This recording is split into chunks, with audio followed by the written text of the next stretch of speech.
First ever factory outlet Mukunda jewellery KPHB Kothapet Khammam Somajiguda Hanamkonda. అమ్మ, మనం జీవితంలో ఆనందంగా ఉండాలంటే రకరకాల పద్ధతులను తీసుకుంటూ ఉంటాం. వాటితో ముందుకెళ్తూ ఉంటాం, కష్టాలను చూస్తాం, సుఖాలని చూస్తాం. ఇంకా మనం ఆనందంగా ఉండాలి, జీవితం సుఖమయంగా ఉండాలంటే ఎలాంటి అవసరాలు ఉండాలమ్మా? అమ్మ, అసలు మనిషి కోరుకునేది ఒకే ఒక్కటి, ఆనందం. ఏ పని చేసినా చిట్ట చివరికి ఏం కావాలంటే ఆనందంగా ఉండాలి అంటాం. కానీ చాలా మందికి సంతోషానికి ఆనందానికి తేడా తెలియదు. అవును, సుఖానికి సంతోషానికి ఆనందానికి తేడా తెలియదు. కానీ సుఖం వల్ల కానీ సంతోషం వల్ల కానీ మనం పొందదలచినది ఆనందం మాత్రమే. అటువంటి ఆనందం ఉండాలి అంటే ఆనందం ఉండడానికి తగినటువంటి అర్హత మనం సంపాదించుకోవాలిగా. ఖచ్చితంగా. అది లేకపోవడం వల్ల కదా ₹1,00,00,000 లాటరీలో వచ్చాయనగానే టప్పున వెళ్ళిపోతూ ఉంటారు. అంటే ఆనందాన్ని కూడా తట్టుకోగలిగినటువంటి శక్తి శరీరానికి లేదు, పాత్రత, అధికారం. కనుక వీటన్నిటిని సముపార్జించుకున్నప్పుడు మాత్రమే ఆనందాన్ని మనం అనుభవించగలము. ఓకే. ఈ అనుభవించటానికి ఏం కావాలి అంటే మొట్టమొదటి ఇందాక ఉదాహరణ చెప్పాను కదా, ఆనందం వస్తే తట్టుకోగలిగినటువంటి శారీరకమైన దార్ఢ్యం ఉండాలి. అంటే ఆరోగ్యం. మొదటిగా ఆరోగ్యం ఉండాలి. అమ్మో, ఈ వార్త నెమ్మదిగా చెప్పండి, వాళ్ళ గుండె బలహీనంగా ఉందంటూ ఉంటారు కూడా. అవునవును. అంటే అంతటి ఆనందం తట్టుకోవడానికి గుండె బలంగా లేకపోతే ఉండలేరని మనం వింటున్నాం కదా. అంతే కదా. కనుక శరీరం అన్ని రకాలు, గుండె గురించి ఎక్కువ మాట్లాడతారు కనుక చెప్పా. శరీరం అన్ని రకాలైనటువంటి ఆనందాన్ని తారస్థాయిలో అందుకోవడానికి తగినటువంటి ఆరోగ్యం ఉండాలి శరీరానికి. అంటే మొట్టమొదటి అవసరం శారీరకమైనటువంటి ఆరోగ్యం. ఈ శారీరక ఆరోగ్యంతో పాటు మానసిక, ఆధ్యాత్మిక, దీన్ని ఆత్మిక అని కూడా అంటారు అనుకోండి. ఆ మానసిక, ఆత్మిక లేక ఆధ్యాత్మిక, వీటన్నిటికీ మూలమైన ఆర్థిక. 4 పాయింట్స్, 4 ఆరోగ్యాలమ్మా. శారీరక, మానసిక, ఆత్మిక, ఆర్థిక ఆరోగ్యాలు ఉన్నప్పుడు మాత్రమే ఆనందాన్ని అనుభవించగలం. లేకపోయినట్టయితే ఇందాక శారీరక ఆరోగ్యం గురించి చెప్పుకున్నాం, ఇంకా మానసిక ఆరోగ్యం ఇది కొద్దిగా అపురూపంగానే కనపడుతోంది ఈ మధ్య కాలంలో మనకి. శారీరకంగా చాలా బాగానే ఉంటున్నారు కానీ అందని పండులాగానే ఉందమ్మా.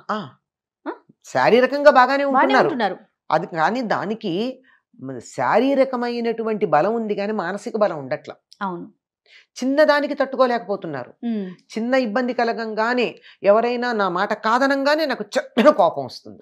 అందులో చిన్నవాళ్ళైతే కోపం వస్తుంది, అందులో పెద్దవాళ్ళు నా మాట కాదంటే డిప్రెషన్లోకి వెళ్ళిపోవడం. అంతేగాని వాళ్ళు నా మాట కాదన్నారు, ఎందుకు కాదన్నారు, దాని రీజన్స్ గానీ ఏమి, నాలో తప్పుందా వాళ్ళలో తప్పుందా అని ఆలోచించుకోవాలి కదా.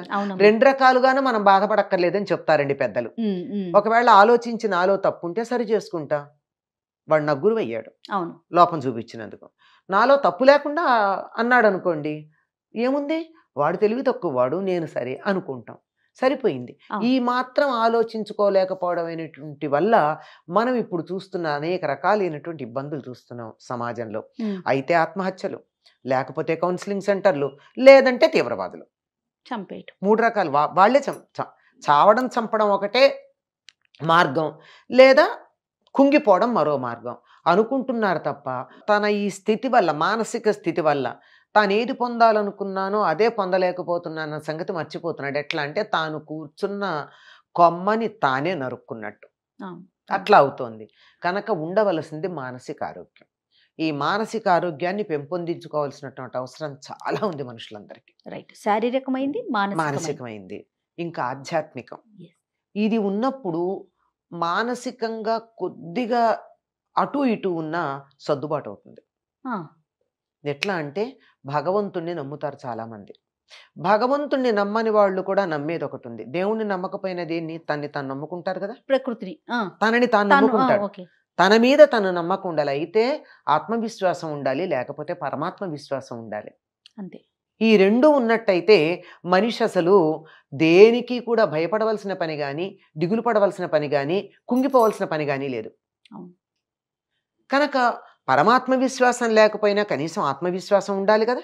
ఖచ్చితంగా. అందుకని ఆత్మిక అన్నారు. అంటే పరమాత్ముడే సర్వజీవులలోనూ ఆత్మరూపంలో ఉన్నాడు. అది పెద్ద ఆత్మ, ఇది చిన్న ఆత్మ. అది పెద్ద వెలుగు, ఇది చిన్న వెలుగు.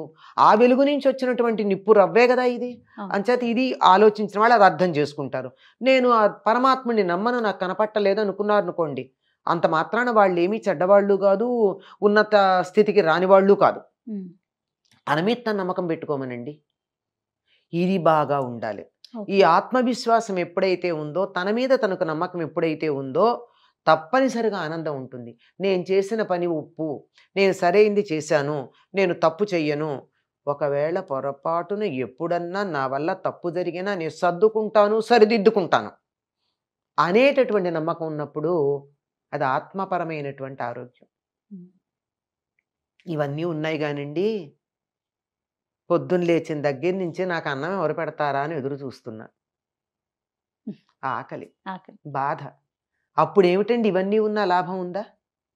కనుక ఆర్థికమైనటువంటి ఆరోగ్యం కూడా ఉండాలి. ఆర్థిక ఆరోగ్యం ఉండడం అంటే సంపాదించడం ఒక్కటే కాదండి. ఫైనాన్షియల్ డిసిప్లిన్ అని ఒక మాట ఉంది, మీరు విన్నారో లేదో? అంటే పెద్ద పెద్దగా ఆర్థిక శాస్త్రం గురించి మాట్లాడకపోయినా అదంతా ఆర్థిక శాస్త్రవేత్తలు మాట్లాడతారు. మనలాంటి వాళ్ళకి ఎందుకండి, మనం మన ఇల్లు, నా అవసరాలు, నా కుటుంబ అవసరాలు అంతే కదా. నాకు అంతే, నా వరకు నాకున్నటువంటి సొమ్ము ఎంత, నా అవసరాలు ఎంత, ఈ రెండింటికి ఈ మధ్య సమన్వయం ఎట్లా చూడాలి, ఉన్నదాన్ని నేను ఎలా సర్దాలి, అప్పుల పాలు కాకుండా ఎట్లా ఉండాలి, ఇది కానీ చిన్న ప్రణాళిక వేసుకోగలిగినట్టయితే నేను ఆర్థికంగా ఇతరుల మీద ఆధారపడకుండా, ఆర్థికంగా నేను అప్పుల పాలు కాకుండా, తెల్లారు లేచిన దగ్గర నుంచి నా అవసరాలు ఎవరు తీరుస్తారా అని ఇంకోళ్ళ కోసం ఎదురు చూడకుండా ఉన్నప్పుడు ఆనందం ఉంటుంది నాకు. లేదంటే అద్భుతమైనటువంటి ఆనందదాయకమైన శుభవార్త ఉంది, ఏదో పెద్దవాళ్ళకి అమ్మాయి పెళ్లి కుదిరింది, అద్భుతమైనటువంటి సంబంధం, అందగాడు, ఉద్యోగస్తుడు, ధనవంతుడు, మంచివాడు, అన్నీ బాగానే ఉన్నాయి, కానీ పెళ్లి చేసే సామర్థ్యం నా దగ్గర లేదు. ఆనందం ఎక్కడుంది? అప్పు ఎక్కడి నుంచి తెస్తాను, పెళ్ళి ఎట్లా చేస్తాను, ఏ విషయం ఎట్లా చూస్తానని దాని గురించే దిగులుంటుంది కదా. ఆనందానికి చోటు ఎక్కడుంది? అందువల్ల కోరికలకి మనకున్నటువంటి పరిస్థితికి మధ్య సమన్వయం చేసుకుంటూ ఉన్నప్పుడు ఈ రకమైన దిగులు పడకుండా ఆనందంగా ఉండడం జరుగుతుంది. అందుకని ఆర్థికమైనటువంటి ఆరోగ్యం ఉండాలి. ఫైనాన్షియల్ హెల్త్ అంటాం. అవునవును. అది గనక ఉన్నట్టయితే, అంటే ఫైనాన్షియల్ హెల్త్ అంటే కోట్లాస్తుండక్కర్లా, అవును, నా అవసరాలకి నా దగ్గర ఉండే సొమ్ముకి మధ్య సమన్వయం ఉంటే చాలు. అన్ని మనసును ఆ రకంగా పెట్టుకుంటే కనుక ఈ 4 ఉన్నటువంటి చోట ఆనందం ఉంటుంది. ఇంకా గట్టిగా చెప్పాలంటే ఒక మాట ఫైనల్గా చెప్పాల్సింది ఏమిటో తెలిసి, ఈ 4 ఉన్నా ఆనందించటానికి నేను ఆనందిద్దాము అనే సంకల్పం ఉండాలండి. అవునమ్మా. అది లేకపోవడం వల్ల ఎంతసేపు నాకు అన్నీ ఉన్నాయి కానీ నాకన్నా పక్క వాళ్ళు బాగున్నారు అనేటప్పటికి అయిపోయి మనకి ఎంతున్నా ఉపయోగం లేదు. ఇప్పుడు మీరు అన్నట్లుగా ఈ 4 ఆరోగ్యాలు ఉన్నా కూడా 4 ఆరోగ్యాలు వీటన్నిటికన్నా పైన ఏమిటంటే ఐసింగ్ అండ్ ద కేక్ అనమాట. అదే కదా. అది గనక లేకపోయినట్టయితే ఏమవుతుంది, ఎన్ని ఉండి కూడా నిరంతరం దిగులు పడే వాళ్ళు ఉన్నారు. అవును. ఈ దిగులు ఎందువల్ల వచ్చిందంటే ఈ మానసిక ఆరోగ్యంలో చిన్న తేడా ఉంది. ఈ మానసిక ఆరోగ్యంలో ఉన్న తేడా ఏమిటి? ఇతరులతో తన్ని తాను పోల్చుకోవడం. అది పక్కకు పెట్టి నేను పుత్రోహం అని చెప్తా, అమృతస్య పుత్రాహ, నేను అమృతమయమైనటువంటి వాణ్ణి, నేను ఆ దేవతలకి పుత్రుడైనటువంటి వాణ్ణి, నేను నాకు అసలు ఎటువంటి లోటు లేదు అని మనకు ఉపనిషత్తులు మన గురించి మనం మాట్లాడుకోమని చెప్తున్నాయి. అవును అవును. దాన్ని వదిలేసి ఎంతసేపు నేను అమృతస్య పుత్రాహన కాకుండా నేనేదో అనుకుని తనని తాను తక్కువగా చూసుకుని ఇవన్నీ అవుతున్నాయి. ఇవి లేకుండా గనక ఉన్నట్టయితే ఆ మానసికమైనటువంటి ఆరోగ్యం అన్న దాంట్లో ఉన్న చిన్న తేడా ఏదైతే ఉందో దాన్ని సరి చేసుకుని మిగిలిన 4 గనక ఉన్నట్టయితే ఆనందమే ఆనందం. జీవితం ఆనందం అండి. చిన్నపిల్లల్ని చూడండి ఎంత ఆనందంగా ఉంటారు. మనం అట్లా ఉండాలంటే ఉండాల్సింది అదే. వాళ్ళకి ఏదో ఉన్నది ఇంతో అంత ఆరోగ్యం ఉంది పుట్టినప్పుడే, అంతే. రేపటి గురించిన చింత లేదు, మానసికంగా డిప్రెషన్ అవసరం లేదు, ఆర్థికమైనటువంటి లావాదేవీలు ఇంకా మొదలు కాలేదు, ఇతరులతో పోల్చుకోవడమే లేదు. మరి ఆనందంగా ఉండకుండా ఎట్లా ఉంటారు? ఎందుకుంటారు? తనలో తనున్నాడు, అది ఆత్మపరమైన ఆనందం. అంటే తాను తనలో ఉన్నాడు, ఒక్కడ ఆడుకుంటాడు కదండి, పక్క వాళ్ళ అవసరమా? ఇది ఆత్మానందం అంటే. రైట్. ఇలాంటి ఆనందం ఉండాలి. ఇతరులతో మనకు సంబంధం లేదు. సంబంధం లేదు అంటే సామాజికంగా ఇతర విషయాలకు, ఆర్థికంగా కాదు, ఆనందించటంలో. ఆనందించటానికి తనలో తాను ఉండడం అన్నది చాలా అవసరం.